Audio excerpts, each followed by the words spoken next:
প্ৰিয় দৰ্শক, আজি মই এই ভিডিঅ'টোত আপোনালোকক এনেকুৱা এটা ঘৰুৱা উপায়ৰ বিষয়ে ক'ম, যিটো উপায় বছৰ বছৰ ধৰি চলি আহিছে। আমাৰ ককা আইতাহঁতে বা আমাৰ আজু ককা আজু আইতাহঁতে এই উপায়টো বহুকেইটা বেমাৰ নিৰাময় কৰিবৰ কাৰণে ব্যৱহাৰ কৰিছিল। যিমান পুৰণি বিষ নহওক, যিমান ভয়ানক নাৰ্ভৰ সমস্যা নহওক, যিমান ডাঙৰ কঁকালৰ বিষ নহওক, দুৰ্ঘটনাত আহত হৈ আপুনি শৰীৰত যিমান বেছি বিষ লৈ নাথাকক কিয়, এই উপায়টোৱে আপোনাক সাংঘাতিক ধৰণেৰে সহায় কৰিব।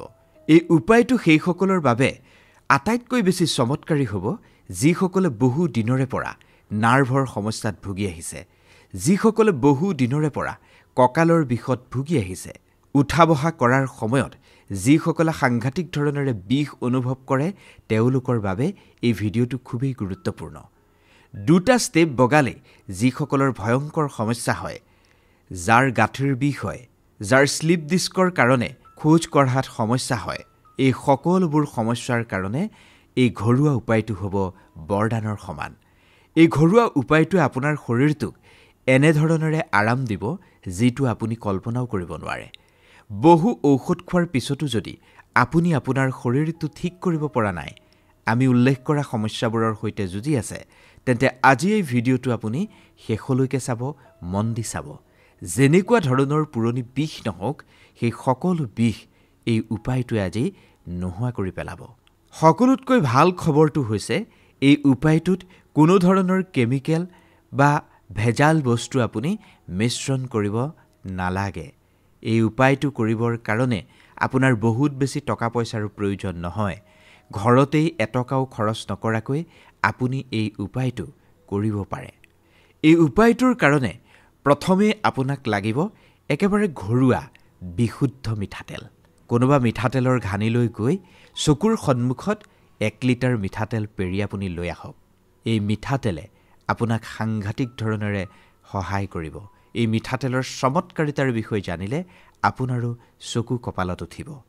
নাৰ্ভৰ সমস্যা, বিষৰ সমস্যা, এই সকলোবোৰ দূৰ কৰিবৰ কাৰণে মিঠাতেল খুবেই জৰুৰী। মিঠাতেল কি কৰিব লাগিব, সেয়া আপোনাক এই ভিডিঅ'টোত আমি পৰ্যায়ক্ৰমে কৈ যাম। আপুনি কেৱল মন দি শুনি যাব। মিঠাতেল আপোনাক লাগিব বুলি আমি ইতিমধ্যেই কৈছোঁ। এতিয়া প্ৰশ্নটো হ'ল, কিমান মিঠাতেল আপোনাক প্ৰয়োজন হ'ব? এটা সৰু বাটিত আপুনি আধাতকৈ বেছি অলপ মিঠাতেল ল'ব। পৰিমাণটো কৈ দিছোঁ, 100 পৰা 150 মিলিমিটাৰ বিশুদ্ধ আপুনি মিঠাতেল ল'ব লাগিব এই উপায়টোৰ কাৰণে। যিমান ভয়ংকৰ বিষ নহওক কিয়, শ্লিপ ডিস্কেই নহওক কিয়, যিমান পুৰণি গাঁঠিৰ বিষ নহওক কিয়, যিমানেই অসহনীয় বিষ নহওক কিয়, আপুনি লাগিলে সেয়া এক্সিডেণ্টত আহত হৈ বিচনাত বিষত চটফটাই থকা বিষেই হওক, এই সকলোবোৰ সমস্যাৰ পৰা পৰিত্ৰাণৰ প্ৰথমটো উপায়ৰ কাৰণে আপোনাক প্ৰয়োজন হ'ব 100 পৰা 150 মিলিলিটাৰ বিশুদ্ধ মিঠাতেল। আজিকালি প্ৰতিখন ঘৰতেই বিষজনিত সমস্যা দিনক দিনে বাঢ়িবলৈ ধৰিছে। উঠা বহা কৰাত মানুহৰ সমস্যা, বহিলে উঠিব নোৱাৰে, উঠিলে লগে লগে বহিব নোৱাৰে। কাম কৰি থাকোঁতেই কঁকালৰ বিষত মানুহে জৰ্জৰিত হৈ পৰে। কঁকালৰ পৰা একেবাৰে ভৰিলৈকে নামি যায় এই বিষ। এক মুহূৰ্তৰ কাৰণেও শান্তিৰে বহি থাকিব নোৱাৰা হৈছে বহু লোক। তেনেকুৱা মানুহৰ কাৰণে এই বিশুদ্ধ মিঠাতেলটো সাংঘাতিক ধৰণৰ মেডিচিন বা ট্ৰিটমেণ্ট হ'ব, যিটোৱে নেচাৰেল থেৰাপিৰ ৰূপত আপোনাৰ শৰীৰৰ একেবাৰে গভীৰতালৈ যাব আৰু তাৰ প্ৰভাৱ বিস্তাৰ কৰিব। আৰু ইয়াৰ কোনো ছাইড এফেক্ট নাই।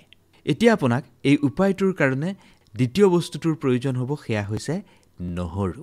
আপুনি আকৌ মিঠাতেলত নহৰু দি মালিচ কৰা বুলি ভাবি ভিডিঅ'টো স্কিপ নকৰিব, কাৰণ ইয়াত কিছু সাংঘাতিক ধৰণৰ কথা উল্লেখ আছে, যিখিনি আপুনি ভালদৰে নাজানে। ভালদৰে নাজানিলে ইয়াৰ আচল প্ৰফিট আপুনি নাপাব। 5ৰ পৰা 6 ফুটা আপুনি ভাল নহৰু ল'ব। সেই নহৰু 5-6 ফুটা আপুনি খুব ধুনীয়াকৈ পৰিষ্কাৰ কৰি ল'ব। নহৰু আচলতে এক নেচাৰেল মেডিচিনেল ইনগ্ৰেডিয়েণ্ট।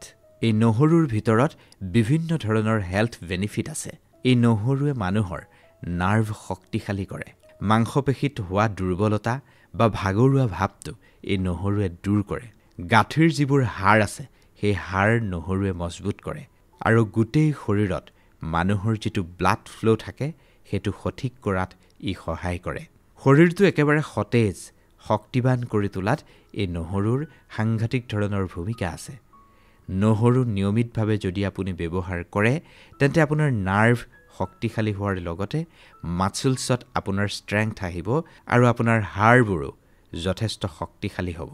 এই 5-6 ফুটা নহৰু বখলিয়াই লৈ ভাল পানীৰে আপুনি ধুই ল'ব আৰু সেই 5-6 ফুটা নহৰু আপুনি সৰু সৰুকৈ কুটি ল'ব।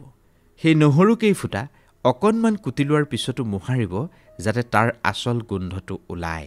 গোন্ধটো ওলোৱা মানে নহৰুৰ ভিতৰত থকা পোষক তত্ত্বৰ প্ৰভাৱ আৰম্ভ হয়।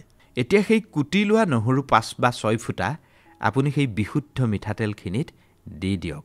এতিয়া দেখাতেই প্ৰক্ৰিয়াটো খুবেই সহজ যেন আপোনাৰ লাগিছে, কিন্তু যদি মই ইয়াৰ প্ৰভাৱৰ বিষয়ে কওঁ তেন্তে আপুনি নিজেই আচৰিত হ'ব।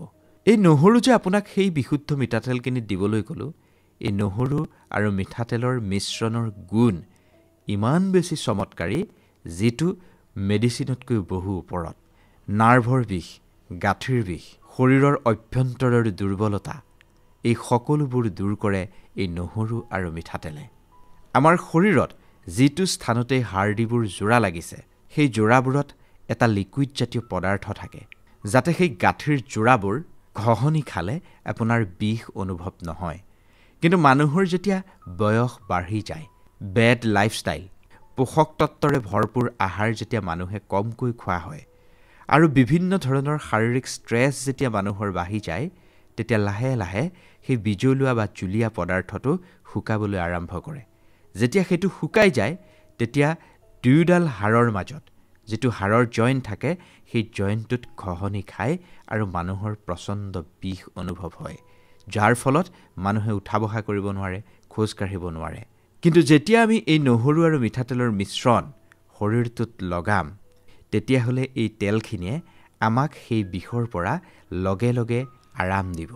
মিঠাতেল আৰু নহৰুত থকা পোষক তত্ত্ব আমাৰ শৰীৰৰ অভ্যন্তৰলৈ যাব। এতিয়া এই মিঠাতেল আৰু নহৰুখিনি কি কৰিব সেয়া শুনি লওক।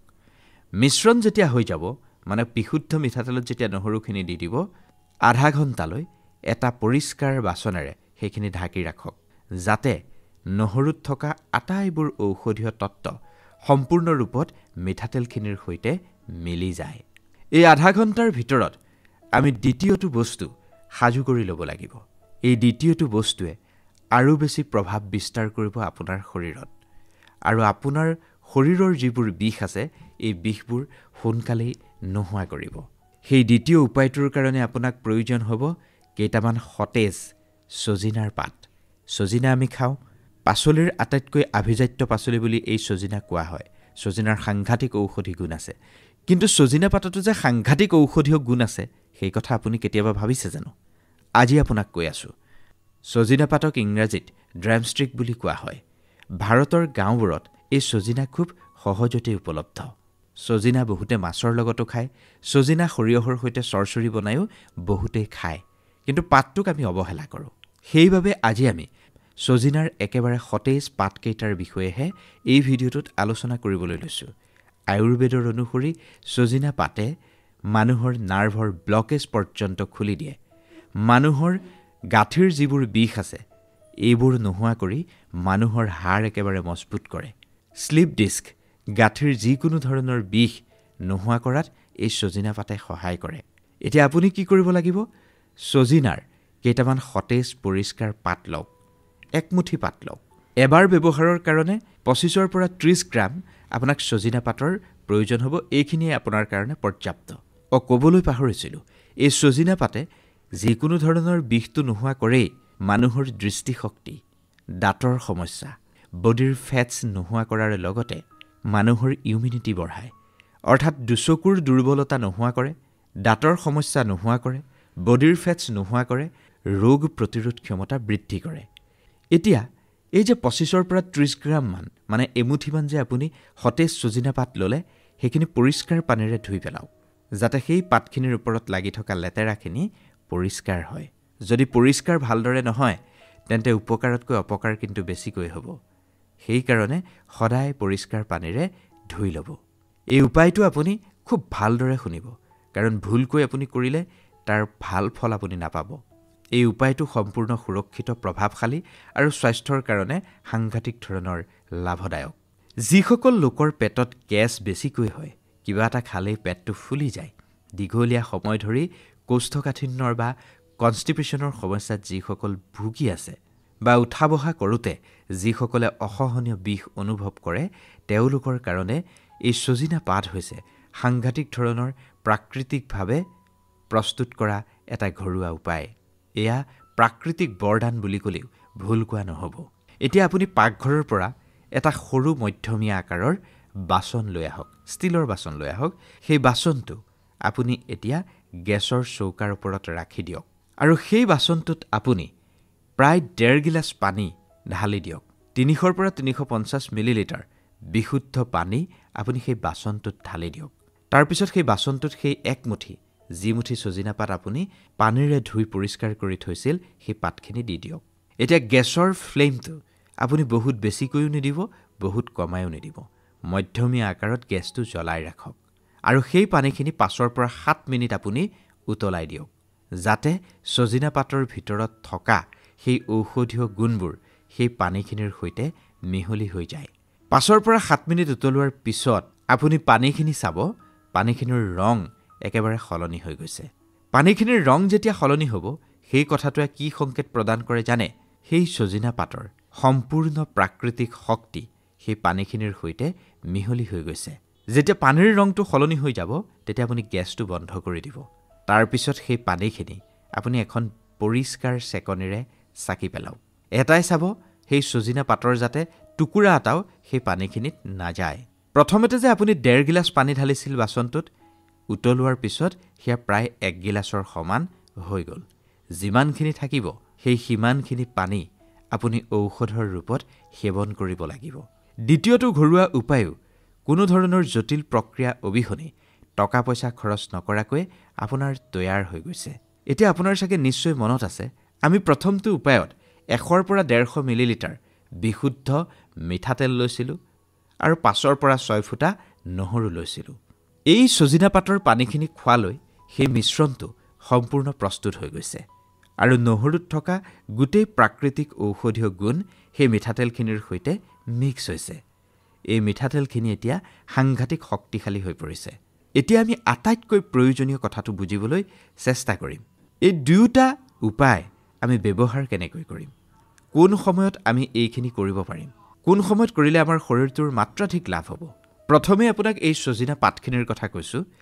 সেইখিনি মই যেনেকৈ কৈছোঁ আপুনি তেনেকৈ সেৱন কৰিব। তাত কোনো ধৰণৰ চেনি, নিমখ, মৌ বা অন্য কোনো বস্তু আপুনি মিক্স কৰাৰ প্ৰয়োজন নাই। কিন্তু এটা কথাই মনত ৰাখিব, সেই পানীগিলাচ আপুনি খালী পেটত নাখাব। ৰাতিপুৱাই খাব, কিন্তু ব্ৰেকফাষ্ট বা নাস্তা কৰাৰ প্ৰায় 1 ঘণ্টাৰ পিছত সেই পানীখিনি খাব।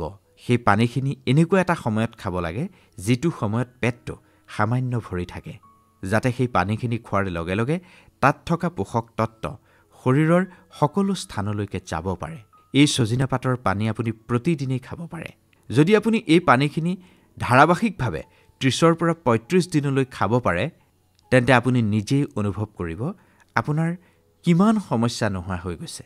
নাৰ্ভৰ ব্লকেজ, নাৰ্ভৰ বিষ, উঠা বহা কৰোঁতে হাড়ৰ বিষ, গাঁঠিৰ বিষ, এই সকলোবোৰ ঠিক হোৱাৰ লগতে আপোনাৰ ব্লাড চাৰ্কুলেশ্যনো একেবাৰে সঠিক হৈ গৈছে। আনকি শ্লিপ ডিস্কৰ দৰে সমস্যাও এই ছজিনা পাতে ঠিক কৰে বুলি বিশ্বাস কৰা হৈছে। পেট ফুলা, কিবা এটা খালেই যে পেটটো ফুলি যায়, গেছৰ সমস্যাত ভোগা, কোষ্ঠকাঠিন্যৰ সমস্যাত ভোগা, এই সকলোবোৰ লাহে লাহে নোহোৱা হৈ আপোনাৰ শৰীৰটো আকৌ আগৰ দৰে সুস্থ হ'ব, মজবুত হ'ব। এতিয়া মই আকৌ প্ৰথমটো উপায়ৰ বিষয়ে ক'বলৈ ওলাইছোঁ, মানে মিঠাতেল আৰু নহৰুৰ সেই উপায়টোৰ বিষয়ে, যিখিনিৰ প্ৰয়োগ আমি আমাৰ শৰীৰটোৰ বাহিৰ অংশত ব্যৱহাৰ কৰিম। যেনেকৈ আপুনি দেখিলে ছজিনা পাতৰ সেই পানীখিনিয়ে আমাৰ শৰীৰটোৰ ভিতৰলৈ গৈ কাম কৰিলে, এতিয়া এই নহৰু মিশ্ৰিত মিঠাতেলখিনিয়ে আমাৰ শৰীৰটোৰ বাহিৰ অংশত কাম কৰিব, অৰ্থাৎ মাছলছ, নাৰ্ভ আৰু গাঁঠিত কাম কৰিব। যেতিয়া এই দুয়োটা উপায় একেলগে আপুনি কৰিব, মানে ছজিনা পাতৰ পানীও আপুনি খালে আৰু বিষ হোৱা স্থানত এই ঘৰুৱা বিশুদ্ধ মিঠাতেলৰ লগত নহৰু মিক্স কৰি যদি আপুনি সেই বিষ হোৱা স্থানত লগাই সামান্য হাতখনেৰে মালিচ কৰে, তেন্তে তাৰ প্ৰভাৱ দুগুণ হ'ব। কিন্তু এটা কথা মনত ৰাখিব, নহৰু আৰু সেই মিঠাতেলখিনি যে আপুনি ঢাকি থৈছিল, সেই মিঠাতেলখিনি প্ৰথমে গৰম কৰি ল'ব। ইমানো গৰম নকৰিব যাতে তেলখিনি নুতলে। তেলখিনি উতলি যোৱাকৈ গৰম কৰিব নালাগে। কেৱল সামান্য গৰম কৰিব যাতে আপুনি আঙুলিৰে সেই গৰম সহ্য কৰিব পাৰে আৰু বিষ হোৱাৰ স্থানত সেইখিনি লগাব পাৰে। সেই তেলখিনি সেই স্থানতেই লগাব যি স্থানত আপোনাৰ বিষ হৈ আছে। গাঁঠিৰ বিষ, কঁকালৰ বিষ, যিটো স্থানত বিষ হৈছে সেই স্থানত আপুনি লগাব। বহুত বেছি মালিচ নকৰিব, কিন্তু সামান্য তেলখিনি লগাই আপুনি মোহাৰি দিব। মনত ৰাখিব, জোৰেৰে দবাই নিদিব। জোৰেৰে দবাই দিলে আপোনাৰ বিষ দুগুণ বাঢ়িব পাৰে। যদি আপোনাৰ বিষ সামান্য, তেন্তে দিনত এবাৰেই মালিচ কৰাটো যথেষ্ট। আৰু যদি বিষ একেবাৰে পুৰণা আৰু বিষ প্ৰচণ্ড বেছি, বহু বছৰৰ পৰা বোলে আপুনি সমস্যাত ভুগি আছে, তেন্তে এদিনত এই উপায় দুবাৰ কৰিব। এবাৰ ৰাতিপুৱা কৰিব আৰু এবাৰ ৰাতি শোৱাৰ পূৰ্বে কৰিব। ৰাতিপুৱা যেতিয়া আপুনি মালিচ কৰিব, ৰাতিপুৱা মালিচ কৰাৰ পিছত আপুনি এই ঠাণ্ডা দিনত সামান্য ৰ'দ ল'ব। গাত ৰ'দ ছাতি পৰিবলৈ দিব। যদি এই দুয়োটা উপায় সম্পূৰ্ণ এমাহৰ বাবে প্ৰতিদিনে আমি কোৱাৰ ধৰণেৰে আপুনি কৰে, তেন্তে আপুনি নিজেই অনুভৱ কৰিব আপোনাৰ কিমান বেমাৰ নোহোৱা হৈ গ'ল, আপোনাৰ কিমান সমস্যা নোহোৱা হৈ গ'ল। যেতিয়া এই দুয়োটা উপায়ৰ প্ৰভাৱ আপোনাৰ শৰীৰত পৰিব, আপোনাৰ শৰীৰটোৱে এনেকুৱা এক আৰাম পাব যিটো আপুনি কল্পনাও কৰিব নোৱাৰে। ভিডিঅ'টো সন্দৰ্ভত আপোনাৰ মতামত আমাক কমেণ্ট কৰি জনাবলৈ নাপাহৰিব। ভিডিঅ'টোৰ জৰিয়তে যদি 10জনৰ উপকাৰ সাধন কৰিব বিচাৰিছে, তেন্তে যিমান পাৰে সিমান ভিডিঅ'টো শ্বেয়াৰ কৰিব আৰু এনেকুৱা ধৰণৰ ভিডিঅ' নিয়মিত পাবৰ বাবে আমাৰ চেনেলটো এবাৰ ছাবস্ক্ৰাইব কৰি দিব। ধন্যবাদ।